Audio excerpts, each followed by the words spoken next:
हमारे जम्मू कश्मीर के spokesperson doctor Abhijit Jasrotia ji है, जो किसी तहरुफ के मोहताज नहीं, बड़े तेज तरार नेता है भारतीय जनता पार्टी की। और अक्सर हम देखते हैं कि डिबेट्स में ये पार्टी का पक्ष रखते हैं। हर बार इन्होंने भारतीय जनता पार्टी की बात बड़ी जोर शोर से रखी है। उनके साथ हमारे कश्मीर के मीडिया इंचार्ज साजिद यूसुफ साहब है। साथियों, ऑपरेशन सिंदूर ने जो तबाही पाकिस्तान को की है, ऑपरेशन सिंदूर की सक्सेस के बाद आज ये पहली प्रेस कॉन्फ्रेंस हमारी है। आप सब साथियों का शुक्रिया कि आप शॉर्ट नोटिस में यहाँ आए। मैं अब गुजारिश करूंगा हमारे बीजेपी जम्मू कश्मीर के spokesperson doctor Abhijit Jasrotia से कि वो आगे इसको ले ले। अभिजीत, बहुत बहुत शुक्रिया आपका। सबसे पहले तो आप सबको मेरा आदाब, खुशामदीद और नमस्कार।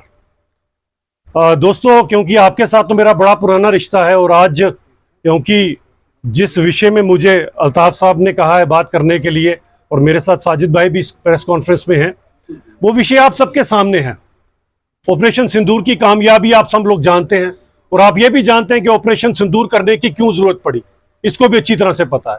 क्योंकि कहीं ना कहीं जो कुछ पहलगाम में उस दिन हुआ है उसको मुझे लगता है आप सब लोग भी जानते हैं क्या हुआ, और इंसानियत शर्मसार हुई, कश्मीरियत शर्मसार हुई और हम सब शर्मसार हुए।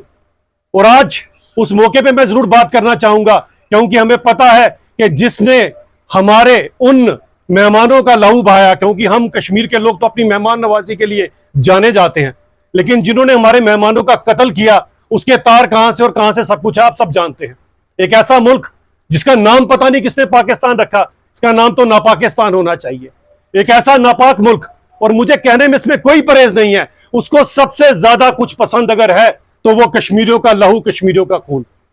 और अगर आप इतिहास में थोड़ा सा जाएंगे मित्रों, तो आपको पता लगेगा कि हमेशा इस पाकिस्तान ने अपनी नापाक नजर हमारे मासूम कश्मीरियों पर रखी। अपनी सियासत चलाने के लिए, अपने भूखे नंगे देश को चलाने के लिए हमेशा कश्मीर को एक मोहरा बनाया गया। हम इसका इतिहास भी जानते हैं कि यह भूखा नंगा मुल्क जब कहीं से चार पैसे आते हैं तो सबसे पहला काम करता है हिंदुस्तान पे अटैक करता है। 1947 में जब दोनों देश आजाद हुए, हमारे दिए हुए पैसे से इनके सर पे छत आई थी, लेकिन उसी पैसे से आधी छत डालकर बाकी इन्होंने हमारे ऊपर कवाली अटैक कर दिया, अगर आपको याद होगा। और मैं आज यहां से बात करना चाहता हूं शहीद मकबूल शेरवानी साहब की। अगर मकबूल शेरवानी साहब ना होते तो आज कश्मीर कश्मीर ना होता, यहां पर भी हाल पीओजेके की तरह होता, या शायद गिलगित बल्तिस्तान की तरह होता। यहां पर भी वही भूखमरी होती, यहां पर भी वही 400 रुपए किलो आटा और आटे के लिए लोग लाइनों में लगे होते, अगर मकबूल शेरवानी साहब ना होते। वो जो 2-3 दिन पाकिस्तान की उस आर्मी को लोग तो कहते हैं कवाली अटैक, लेकिन जिस तरह से आज भी आप देखते हैं कि ये लोग वही हैं, वही टेररिस्ट हैं जो पाकिस्तान की आर्मी से कुछ निकाले हुए, कुछ सजा याफ्ता मुजरिम और कुछ उनके ट्रेंड कमांडोज है जो यहां पर टेररिस्ट बनकर आते हैं। यही वो लोग हैं। उस समय भी कवाली थे, नाम कवाली दिया था, इनके साथ पाकिस्तान की आर्मी मिली हुई थी और उनका एक ही एजेंडा था, किस तरह से कश्मीर को हम हथिया सकें, किस तरह से कश्मीर में आके पाकिस्तान का झंडा लहरा सकें। और मैं सलाम करना चाहता हूं उस समय अपने जम्मू कश्मीर के लोगों का और खासकर कश्मीर के लोगों का, जिन्होंने 2 नेशन थ्योरी में अपना हिंदुस्तान सुना, ना कि ये नापाक मुल्क सुना। थोड़ा सा आगे आ जाएं, 65, 71, जब जब पाकिस्तान को कहीं से पैसे मिले सबसे पहले इन्होंने हम लोगों पे अटैक किया। हमें 99 भी याद है कि कारगिल में भी इन्होंने अपने वही मंसूबे दिए। हम तो यहां से अटल जी तो शांति की बस लेकर गए, लेकिन इन्होंने क्या कर कर दिखाया आपके सामने है। ये वो नापाक मुल्क है। आप खुद सोचें कि इन्होंने सबसे पहले यहां पर अगर 87 के बाद जिस तरह से हथियार उठाकर कुछ यहां के लोग वहां से आए, उसके बाद सबसे ज्यादा कब्रें कहीं बनी तो यहां पर बनी।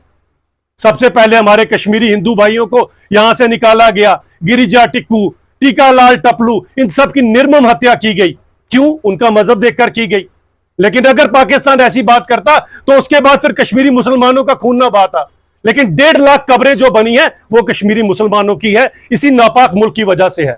तो ये नापाक मुल्क, ये मत सोचिएगा कोई मजहब देखकर किसी को बख्शेगा। इसके लिए एक ही मजहब है, वो मजहब है किस तरह से ये कश्मीरियों का लहू बहा सके। कश्मीरी हिंदुओं के यहां से जाने के बाद जो यहां पर कत्लो गारत का सिलसिला हुआ, आप खुद सोचिए, पीरों फकीरों की धरती, सबसे ज्यादा अगर जियारतें पूरे दुनिया में कहीं पाई जाती हैं तो यहीं पाई जाती हैं। खुद सोचने की बात है कि क्यों यहां पर इतनी जियारतें हैं, क्योंकि हमारी वो सोच है, हमारी वो सूफी सोच है जिसमें हम सभी लोगों को अपने साथ लेकर चलते हैं। लेकिन ये नापाक मुल्क कभी हमें देखकर राजी नहीं है। इन्होंने क्या नहीं किया यहां पर हम लोगों के साथ, और अब खासकर जब इन्होंने पहलगाम में वो काम किया जो आज तक नहीं किया था, इसका कारण क्या था, यह आप लोगों को समझना पड़ेगा और जरूर समझना पड़ेगा। 5 अगस्त 2019 के बाद जब 30 साल बाद कश्मीर के लोगों ने अच्छे दिन देखे, शिकारे वालों ने, रेडी फेरी वालों ने, होटल वालों ने, आम लड़कों ने, नए नए युवाओं को जब रोजगार मिला, किसी की सुमो चली, किसी की टैक्सी चली, किसी की स्कॉर्पियो चली, हर एक इंसान ने यहां पर पुराना 20 साल से जिन्होंने लोन नहीं दिया था अपने होटल्स का, उन्होंने पुराना लोन भी चुकता किया और अब नए लोन भी लेकर रखे हैं।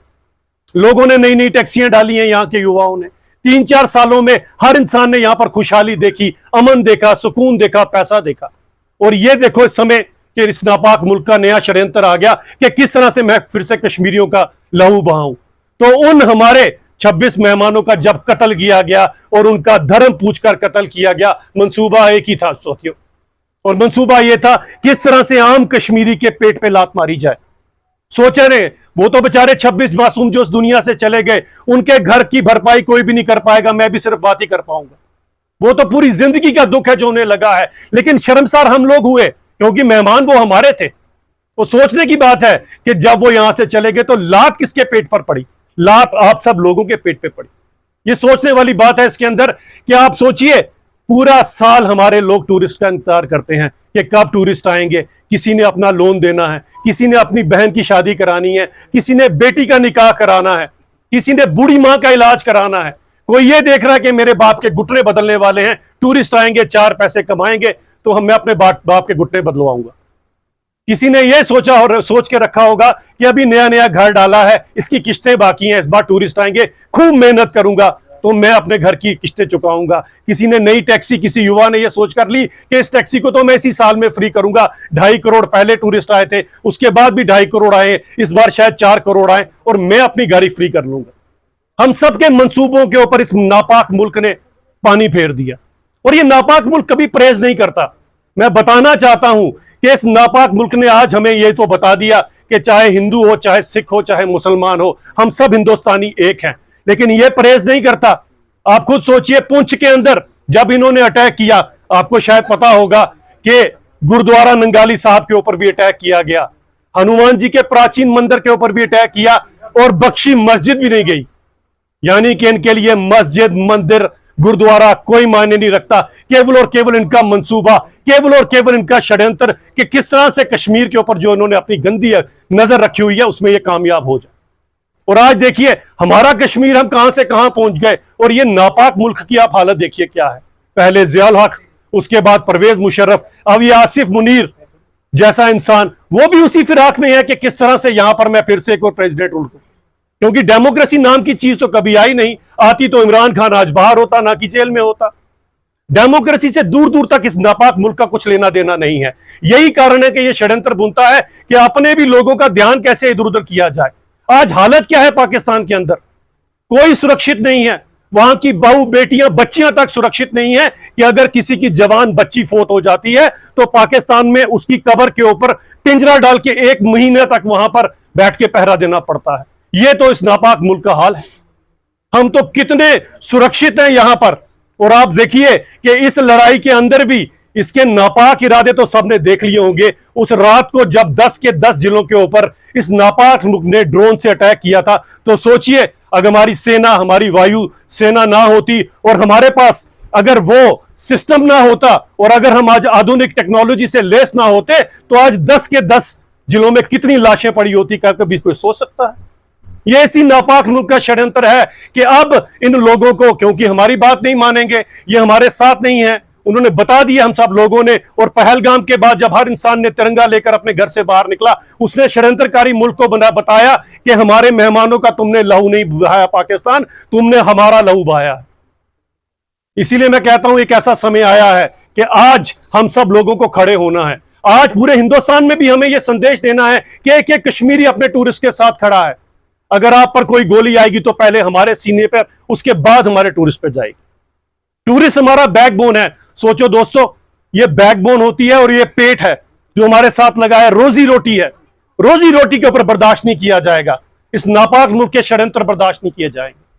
और मैं ऑपरेशन सिंदूर के लिए अपनी आर्मी, अपनी वायुसेना को यह सराहना करना चाहता हूं कि इस नापाक मुल्क को 22 मिनट में इसकी औकात बता दी कि 22 मिनट में इसके घर पे घुसकर जहां जहां पर इन्होंने टेररिस्ट छुपाए थे वहीं पर उनको ढेर कर दिया गया। यह है हमारा मुल्क हिंदुस्तान और एक ये भिखमंगास्तान, दोनों में यह फर्क है। हमारी एयरफोर्स ने यह बता दिया कि इन टेररिस्टों को अगर लगता है कि कोई आसिफ मुनीर इनको अपने पीछे छुपा सकता है या कोई इनका प्राइम मिनिस्टर इनको अपने पीछे छुपा सकता है, तो मैं इन टेररिस्टों को सचेत करना चाहता हूं कि जिस मर्जी पाकिस्तान की बिल में जाके छुप जाओ, वहीं पर तुम्हें मारेंगे, वहीं पर तुम्हें ठोकेंगे। अगर तुमने हमारे देश की तरफ एक भी गंदी नजर से देखा तो तुम वहां भी महफूज नहीं, और यहां पहुंचे तो यहां पर तुम्हें वही किया जाएगा जो थोड़े दिन पहले 3-4 के साथ किया गया।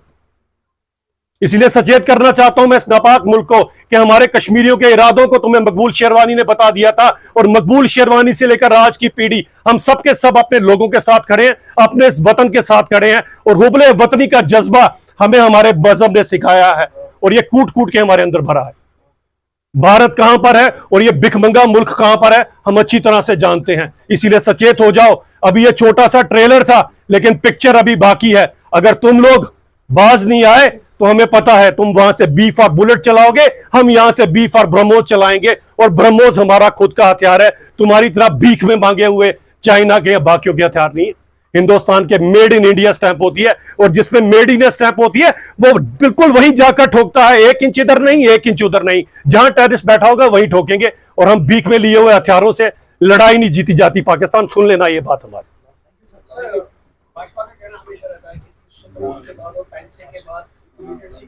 एक इशू रह गया, मैं 2 मिनट में वो भी कर लूं, आप लोग एंथुसियास्टिक होंगे इसमें। एक इशू रहा जो खासकर नया, ये आपने देखा इस लड़ाई के बाद जो यूट्यूबर पकड़े गए जो पाकिस्तान के लिए जो स्पाइंग कर रहे थे यहां से। देखें, ऐसे लोग भी जिन्हें काली भेड़े कहते हैं, यहां हमारे यहां पर जयचंद भी कहते हैं, क्योंकि ये जयचंद ही थे जिन्होंने अखंड भारत को खंड किया था। वो जयचंद आज भी हैं। आज जयचंद, आज कुछ यूट्यूबर्स, मैं सभी यूट्यूबर्स के लिए नहीं बोल रहा हूं, लेकिन वो चंद यूट्यूबर जो अपने देश के खिलाफ बात करते हैं, हमारे देश की सिक्योरिटी, हमारे देश का क्या है पार परोसते हैं, ऐसे यूट्यूबर से मैं सबको आगाह करना चाहता हूं। बड़ा आसान है 2 मिनट में यूट्यूबर बनना, कोई भी उल्टी सीधी बात कर कोई अश्लील बात को परोस कर। कुछ ऐसे हैं जो ऐसा काम भी करते हैं। तो मैं कहना चाहता हूं हमारे इन सब लोगों से सबक लो। ये कितनी मेहनत करते हैं, ये सब कुछ चाहे तो क्या आपकी तरह ये गलत रास्ता इख्तियार नहीं कर सकते? लेकिन ये सबके सब हिंदुस्तानी, ये सबके सब वो लोग हैं जो अपने हक हलाल की कमाई खाते हैं। इनसे सबक लेना चाहिए यूट्यूबर्स को, और फेसबुक पे जो चलते हैं लोग, कि सबसे पहले वतन है उसके बाद सब कुछ है। और ऐसे यूट्यूबर्स को भी मैं आगाह करना चाहता हूं कि देश के खिलाफ अगर कोई भी कार्रवाई करोगे तो अब कानून इससे भी कड़े होने वाले हैं। ऐसी एक भी कार्रवाई बर्दाश्त नहीं की जाएगी। हमारे यहां पर काली भेड़े इस फॉर्म में यो कोई हैं, ऐसे यूट्यूबर हैं, ऐसे कोई पेज चलाने वाले लोग हैं। क्योंकि एक ऐसा षड्यंत्र उस समय भी भुना गया था पहलगाम के अटैक के बाद, अगर आपको याद होगा, एक पेज के ऊपर यहां पर फ्लोट किया गया कि पता नहीं बाहर क्या हो गया और क्या नहीं हो गया हमारे स्टूडेंट्स के साथ। वहां पर अगर आप देखेंगे वो पेज ही सारे का सारा फेक था। उस पेज के ऊपर जो है पुरानी कुछ स्टोरी चलाई गई थी, और बाद में देखिए षड्यंत्र कैसे चलता है। वहां से द डाउन भी स्टोरी को उठाता है और द वायर जैसे चैनल भी उठाते हैं, क्योंकि ये चाहते थे कि अटेंशन डाइवर्ट कर दी जाए कि 26 के 26 निर्मम हत्या जो की गई है उससे अटेंशन डाइवर्ट कर अगर 2 बच्चे कहीं आपस में लड़े हैं हम उस तरफ उसको फोकस कर दें। ये इनका नेफेरियस डिजाइन है। मैं सोसाइटी में भी लोगों को आगाह करना चाहता हूं कि हमेशा कोई भी खबर होती है पहले उसकी ऑथेंटिसिटी चेक करें। बस यही बात मैं आपसे करना चाहता था। जय हिंद, जय भारत। एक एक करके करेंगे। सबसे पहली बात तो मैं कभी मानता नहीं कि मिलिटेंसी यहां पर थी, क्योंकि भाड़े के टट्टुओं से ना जिहाद भी नहीं चलता, ना भाड़े के हथियारों से जिस तरह से लड़ाई जीती जाती। यहां पर टेररिज्म था।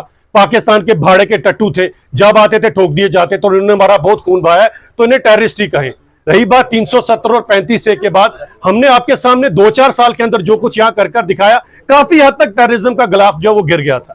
काफी हद तक इन चीजों पे कंट्रोल कर लिया गया था। 2.5 करोड़ से ज्यादा टूरिस्ट आ रहे थे, G20 जैसे इवेंट कश्मीर में हो रहे थे, ये सब आपके सामने था। लेकिन नजर लग गई, मैं फिर कहूंगा कि मेरे कश्मीर को नजर लग गई, क्योंकि वो नापाक मुल्क अपने मंसूबों में कामयाब हुआ। लेकिन कामयाब हम भी हुए 22 मिनट में उसको उसकी औकात दिखाकर।